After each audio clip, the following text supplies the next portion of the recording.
आकाशवाणी भोपाल से प्रस्तुत है सतना जिले की चिट्ठी। आलेख लाल बहादुर तिवारी, वाचन स्वर दीपा सिंह। सतना जिले में पड़ रही उमस भरी गर्मी से लोग परेशान हैं। सुबह से ही सूर्य की तेज किरणें लोगों को घर में रहने को मजबूर कर देती हैं। गर्मी से बचने लोग शीतल पेय पदार्थ और कूलर पंखा का सहारा ले रहे हैं। कभी कभी अचानक मौसम का मिजाज बदल जाता है, जिससे कहीं बारिश होने के बाद में तेज धूप से उमस भरी गर्मी लोगों को बेचैन कर देती है। सतना जिले में ग्रीष्मकाल में पेयजल संबंधी समस्या निवारण के दृष्टिगत बिगड़े सुधार योग्य हैंडपंपों का तत्काल सुधार कराए जाने के लिए जिला और जनपद स्तर पर कंट्रोल रूम स्थापित किया गया है। सतना और मैहर जिले में भी बरसात में पौधरोपण की तैयारी के रूप में पौधों की नर्सरी, वृक्षारोपण के लिए स्थान का चिन्हांकन, फेंसिंग, गड्ढे और अन्य आवश्यक तैयारियां सभी संबंधित विभागों ने शुरू कर दी है।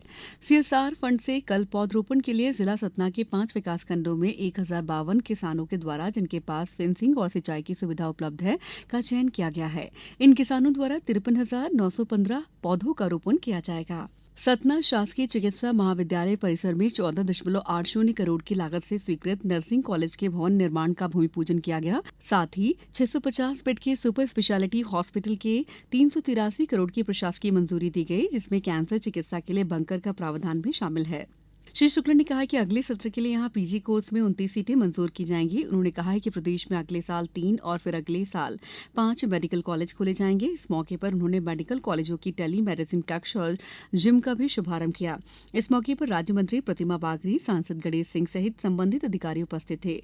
सतना में 16 मई को नगरीय विकास और आवास राज्य मंत्री प्रतिमा बागरी ने मुक्तिधाम के सामने महदेवा रोड, धवारी वार्ड क्रमांक 32 में 33.74 लाख रुपए लागत राशि के फायर स्टेशन और वार्ड क्रमांक 31 में 16.83 लाख रुपए की लागत से बनने वाले पेवर्स रोड निर्माण का भूमि पूजन किया गया। इस मौके पर महापौर योगेश ताम्रकार सहित बड़ी संख्या में स्थानीय गणमान्य नागरिक उपस्थित रहे। सतना में 17 मई को ऑपरेशन सिंदूर की सफलता पर देश के वीर सैनिकों के सम्मान में सतना शहर में जनप्रतिनिधियों की विशेष उपस्थिति में शहर के गणमान्य नागरिकों ने सिटी कोतवाली के पीछे रामना टोला से विशाल तिरंगा यात्रा का आयोजन किया। वहीं सतना सांसद गणेश सिंह ने कहा कि आगामी बरसात से पहले सिंचाई परियोजनाओं की नहरों और जल जीवन मिशन के पाइपलाइन का कार्य तेजी से करते हुए निर्धारित लक्ष्य को पूर्ण करने का प्रयास करें। उन्होंने कहा कि सिंचाई संबंधी कार्य में मुख्य नहर का काम प्राथमिकता से करें।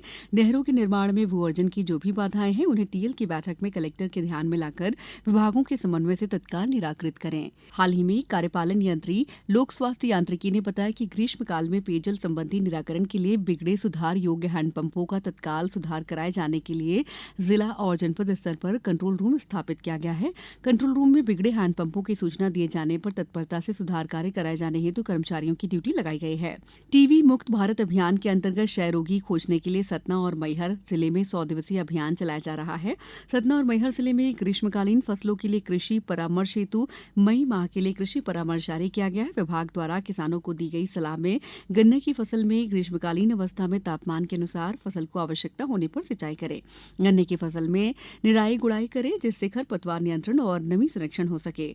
सतना जिले में जलगंगा संवर्धन अभियान के तहत जिले की नदियों के पुनर्जीवन का जन जागरूकता अभियान चलाकर विभिन्न कार्यक्रम आयोजित किए जा रहे हैं, जिसमें ग्राम बरुआ में पश्चिमी नदी के किनारे मां मंदाकिनी पुनर्जीवन के लिए जल चौपाल लगाई जाकर जन अभियान परिषद द्वारा अपने अपने विचार रखे गए, जिसमें लगातार नदियों का गिरता जलस्तर बड़ी समस्या उभर कर सामने आई है, जिसमें आगामी समय में कारगर कदम उठाते हुए जन सहभागिता के साथ नदी संरक्षण की शपथ ली गई और ग्रामवासियों से प्रकृति के इस उपहार को सहेज कर रखने की अपील की गई। जिले की चिट्ठी समाप्त हुई।